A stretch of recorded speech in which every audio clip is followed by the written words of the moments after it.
One of the most successful clubs in the VFA in the late 19th century with 5 premierships, the Swans were one of 7 clubs which founded the breakaway VFL in 1896. South Melbourne, known as the Bloods or the Blood-Stained Angels, a nod to the red sash on their white Guernsey, won premierships in 1909, 1918 and 1933, before a 72-year premiership drought, the longest in AFL history. At the time, the club had some real superstars, arguably the greatest ever full forward in Bob Pratt, and before him, Roy Cazaly of Up There Cazaly fame. Both were in the 12 inaugural AFL Legends announced in 1996.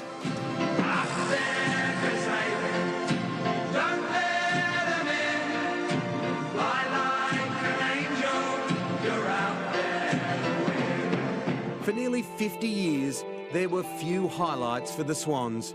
The losing grand final of 1945, known as the Bloodbath against Carlton, was one, along with the triple Brownlow medal career of another legend, Bobby Skilton, who once declared he'd give up his Brownlows just to appear in a grand final. Big chance for South Melbourne. There they go. The ball tapped by Sinnock to Skilton. He hooks it around. This is close. By the end of the 1970s, South Melbourne was weighed down with massive debts. Desperate to survive, in 1982, the Swans took the bold move to the Emerald City, Sydney. Privately owned for a period by the flamboyant medico Jeffrey Edelston, there was success with the high-flying Warwick Kappa and the class of Gerard Healy and Greg Williams, making finals in the 1980s. But soon after that, wins were hard to come by. They say the darkest hour is just before the dawn, and it was with the Swans when the iconic Ron Barassi moved north to coach and instill a winning culture. 1996, and Rodney Eade took the reins. Sydney, led by all-time leading goal kicker Tony Lockett, Brownlow medalist Paul Kelly, and the man who had coached them to glory from the wilderness, Paul Roos, lost a heartbreaking grand final to Wayne Carey's North Melbourne.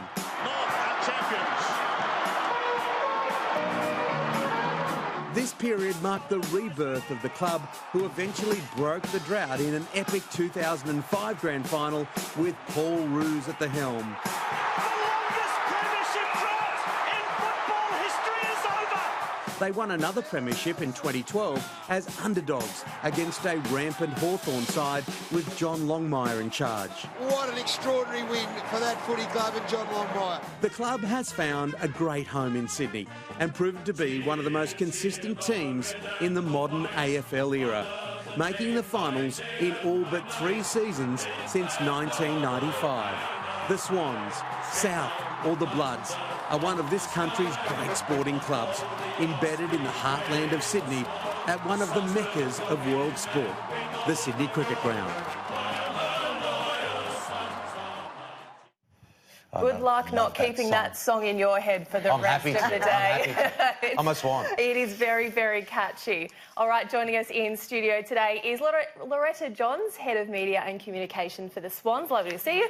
And Nikki Horton, Head of Netball and General Manager for the New South Wales Swifts. Lovely for you ladies to be here this morning. First of all, Loretta, let's talk about the fantastic new training facility that the Swans will be moving into, say, the end of next year? Yes, hopefully towards the end of next year. Our construction is due to start around October this year, so it's really exciting. Most importantly, it's probably the most significant project the club's embarked on since actually moving to Sydney back in 1982. So it's a $55 million build.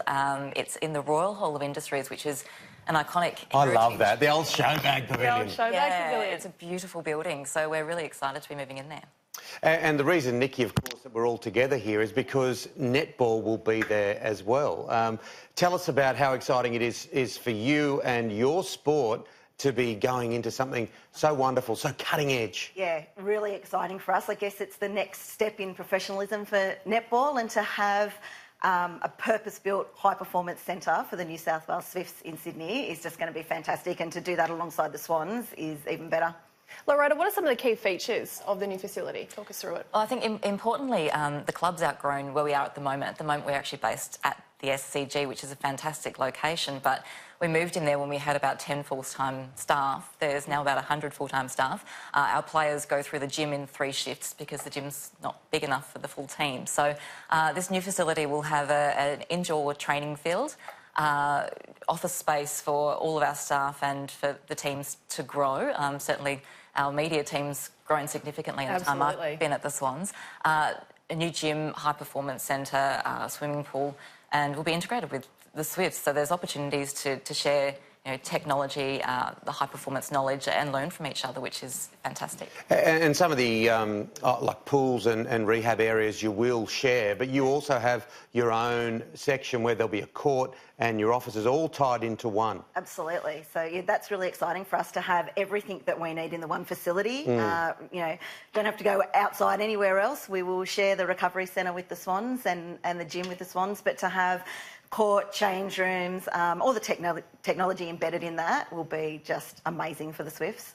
Because that's the thing, we've seen so many of the netball clubs merge with the football clubs over the years, and you can see that both the men's and women's side can really benefit from teaming up. So it's a fantastic opportunity for the growth of the women's game and AFLW as well. Like, how instrumental is this in getting the licence? Absolutely. So one of the things that we haven't been able to do with our existing facility is grow to have an AFLW team because there's simply been nowhere to put them, and facilities was a key sticking point in us opting not to apply for a licence initially. What this does is allows us to have an AFLW team. We'll have dedicated women's facilities, a women's locker room, women's change rooms, so we can expand and, of course, have the Swifts in there as well, where there'll be an international standard netball court as part of the facility. So the whole environment is on the move, and within a few years' time, of course, with the new Allianz Stadium and all the repatriation of what we're talking about here, it's going to be a massive one-stop shop. And a cutting-edge one-stop shop. Yeah, just that precinct in there will be absolutely amazing, and the exposure we'll get from being in there and moving our training facility from Sydney Olympic Park into Moore Park will be fantastic. Here's some imagery here.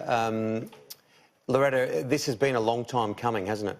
Yeah, look, it certainly has. I started at the Swans at the start of 2016, and it was something the club was talking about then and actively looking for a new place to base the new home. So the project's been a long time in the making. I guess some of the pictures that we're seeing, this indoor training field, what we find really exciting is that this is available for community use as well. So our academy will use it, but it'll be available for local clubs, grassroots sporting clubs as well as... Which will be great for young people to be mixing with the best as well. Absolutely, and it means that both the Swans and the Swifts can expand our school and our outreach programs as well.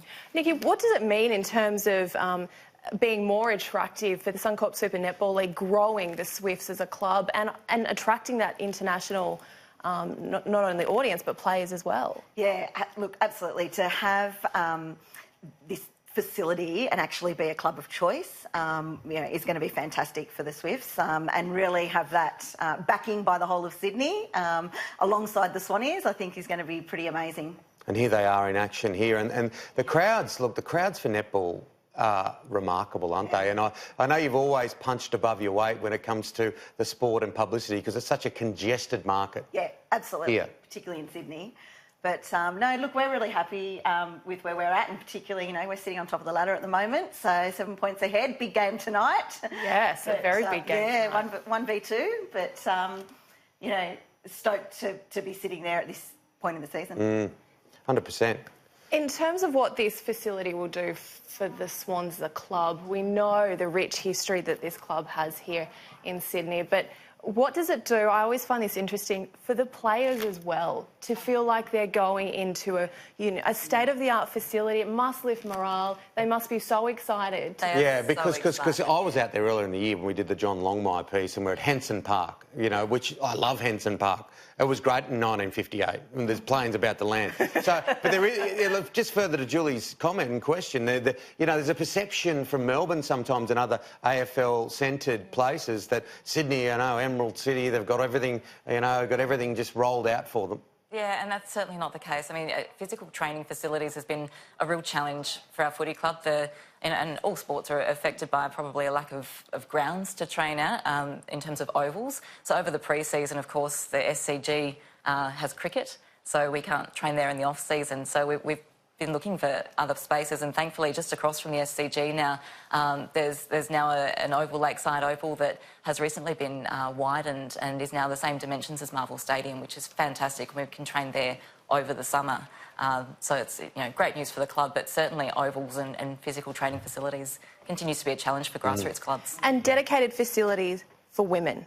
Absolutely. I mean, this is setting the benchmark, isn't it? Absolutely. To have a purpose-built high-performance centre for a professional women's sporting team is just absolutely fantastic. So it is, you're right, it's setting the benchmark, and, I still think there's a long way to go, but certainly heading in the right direction.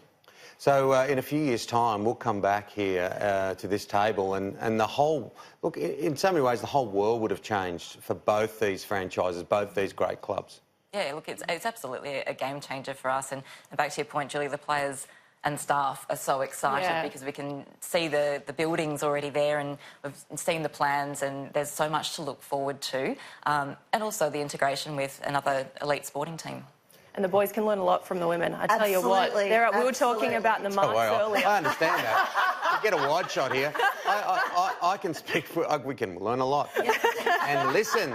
I still remember the Hall of Industries. I still remember getting the Cadbury bag and the Freddo bag and everything. Because it was for those outside of Sydney, that was where the Sydney Royal Easter Show was centred around, and the Hall of Industries was a beautiful building from outside and in. So it's got a rich history. Well, thank you very much for joining us, ladies. All the very best this weekend to both of you, this afternoon for the Swans and tonight for the Swifts. And thank you very much for joining us. Thanks for having us. You're both off to games, so thanks for being a part of our main event today.